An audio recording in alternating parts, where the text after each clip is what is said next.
and welcome to the Texas System of Care Cultural and Linguistic Competence Podcast. My name is Shannon Moreno, and I'm the CLC, or Cultural and Linguistic Competence Specialist with Texas System of Care. This is the 5th episode of our series focused on working with African American youth and their families. We continue our conversation with Dr. Regenia Hicks, Juvenile Probation Officer in the Health Services Division at Harris County Juvenile Probation in Houston, Texas. These are important conversations to also point out for the purpose of talking about institutional consequences, not necessarily so much one-on-one, personal consequences, but there is in our workforce in Texas, across the different services that serve children and families, and then specifically as well talking about the behavioral health service, there is a mismatch between the demographics of the workforce as a whole and the demographics of the communities that we're serving. And I'm not bringing this up to say that, if the specific demographic group that you fit into is a mismatch with the folks that you're serving, that you can't do a good job. But it does create a larger kind of culture within our institutions of, again, we're kind of talking about like a default understanding towards one specific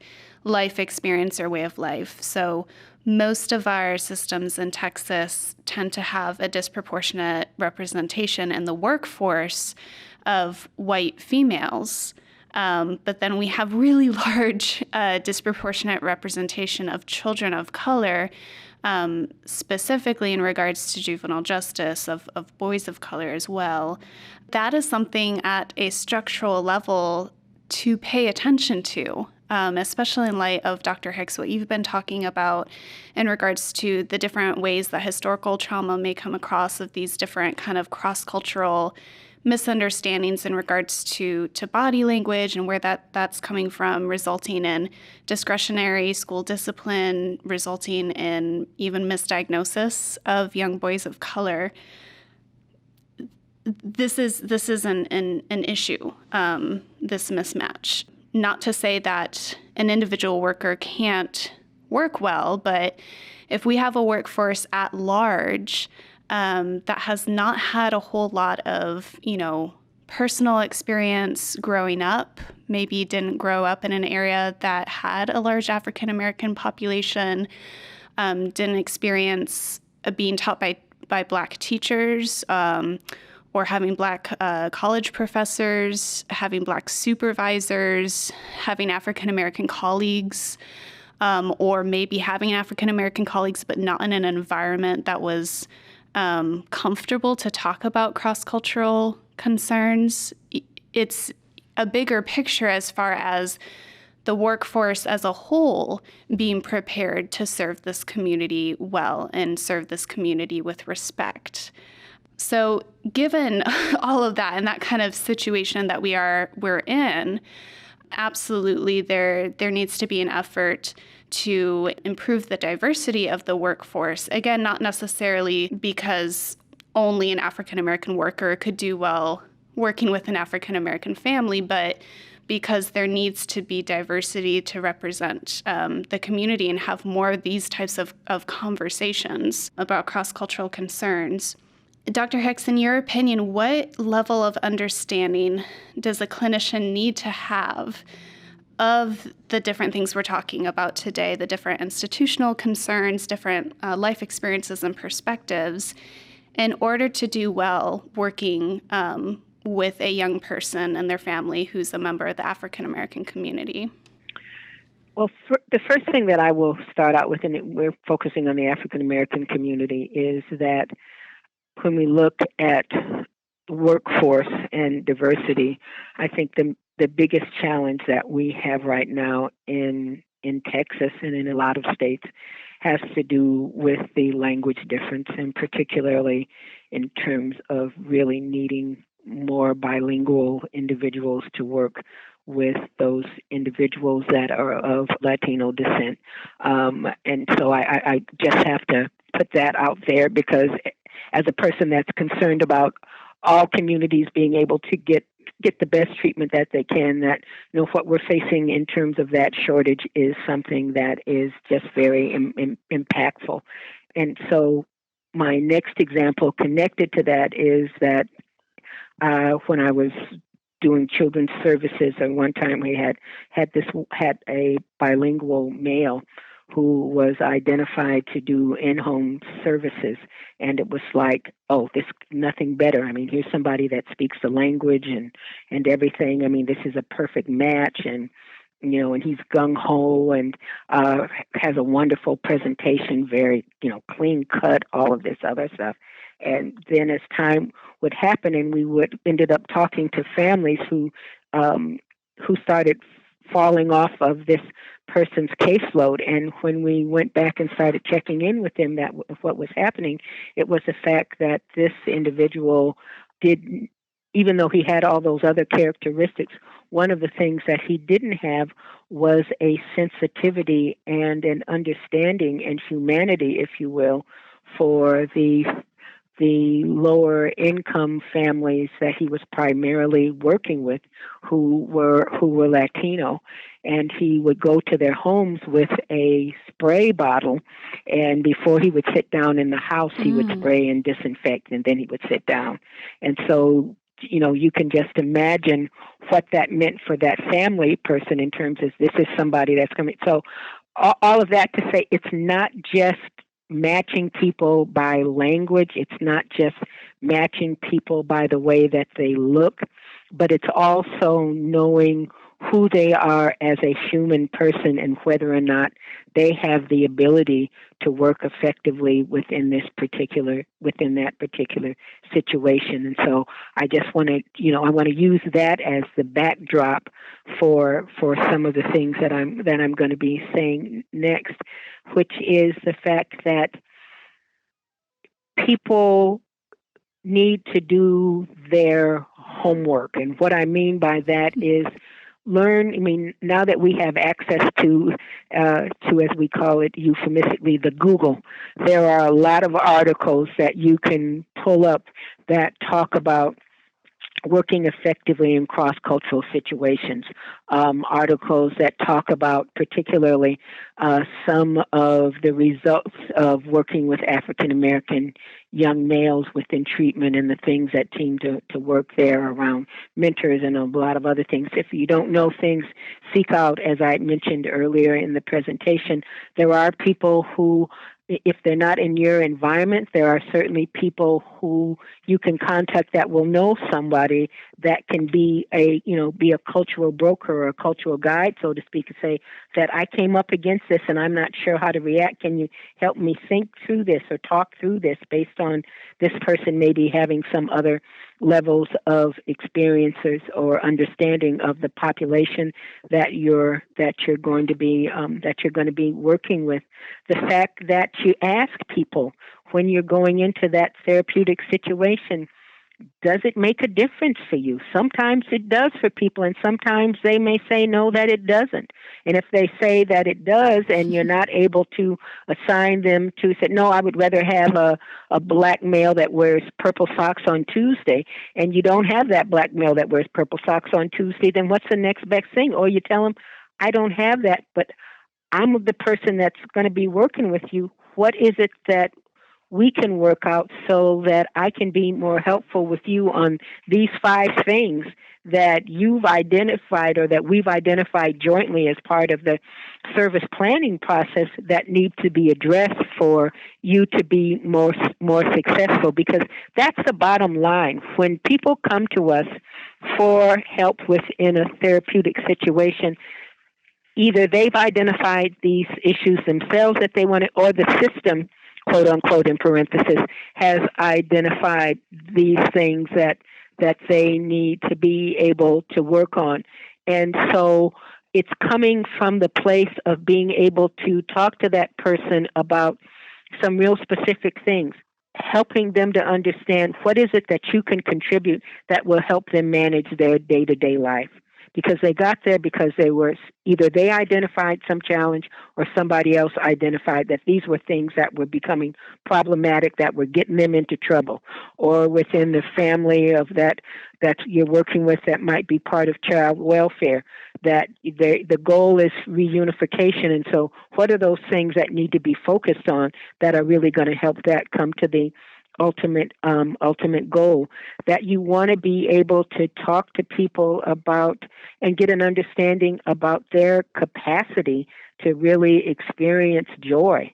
I mean, so often by the time we get to working with people, they have had, as one of my former colleagues used to say, the light has gone out of their eyes.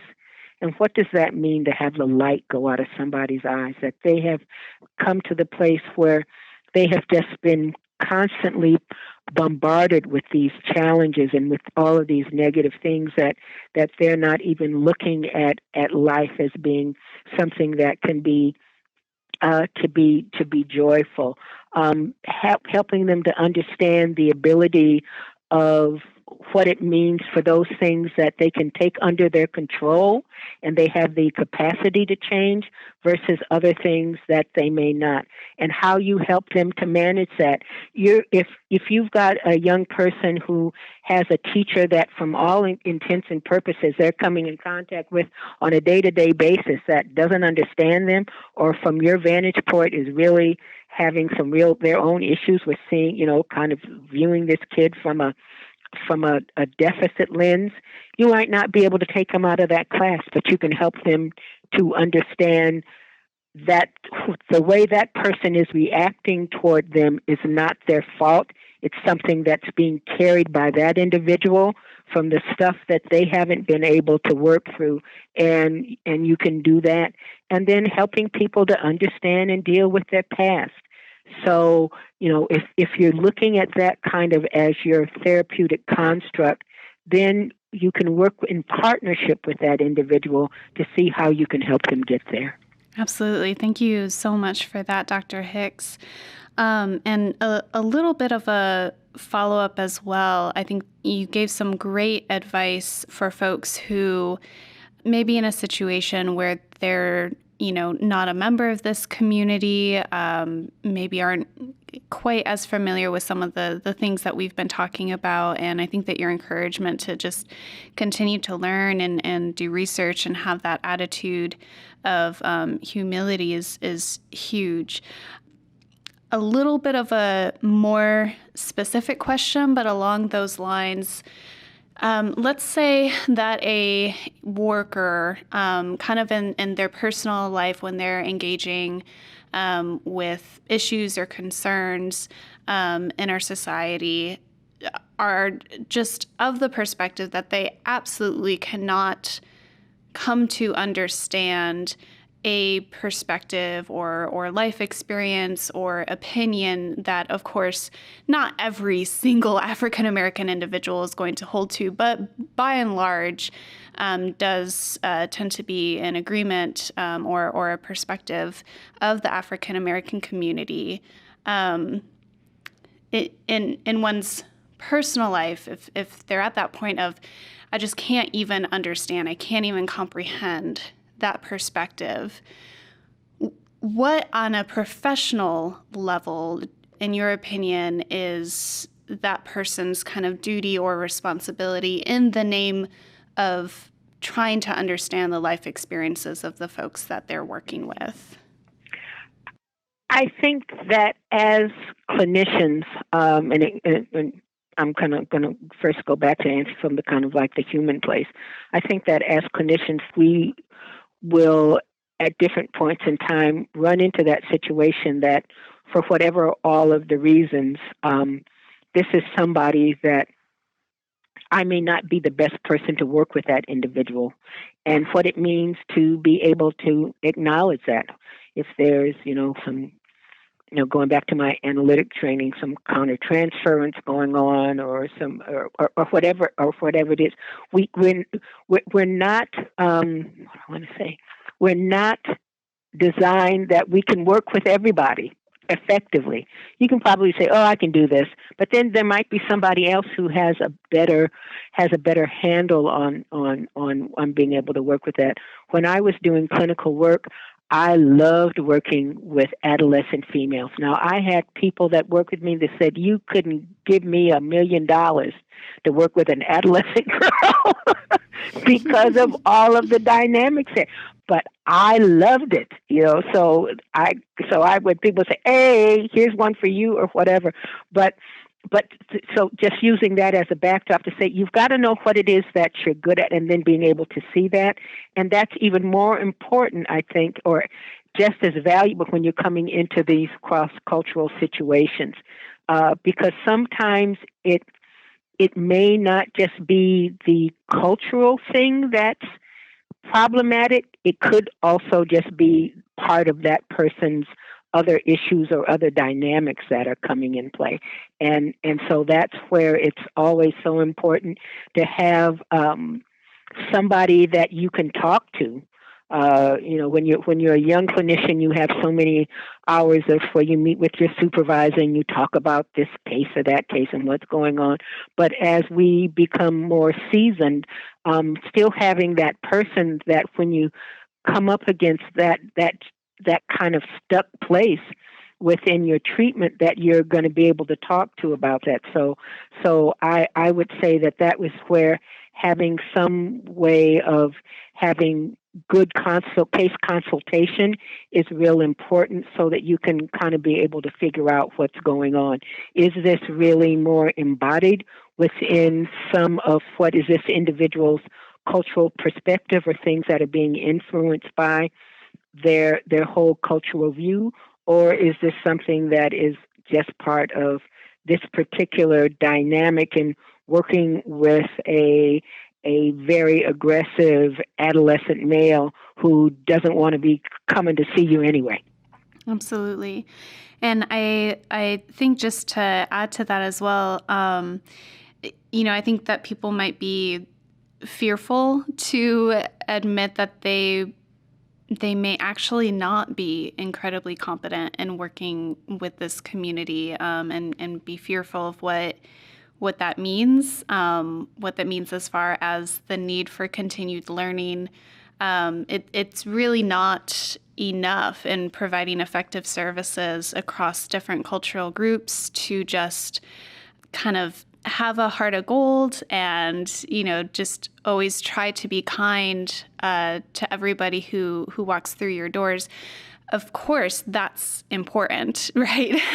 But really being effective and really understanding the environment and the societal concerns that youth and families face is bigger than just, not using racial slurs as an example. Yeah, right. That's right. Yeah, absolutely.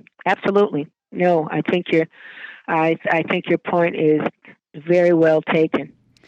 And so, like I said before, it might be difficult for some folks to accept that or realize that perhaps in regards to working with this population, they're not quite as far along in their journey as they might have felt before. But I so appreciate your words and your encouragement for folks who might be in that boat to continue to learn, continue to find other individuals who are further along in the journey of understanding how to be effective and be respectful in working with this population, and just, keep improving. And if there is a specific scenario where it really, really is going to do a disservice to the family for you to be working with them because it's just a complete blind spot, that is certainly something to think about and consider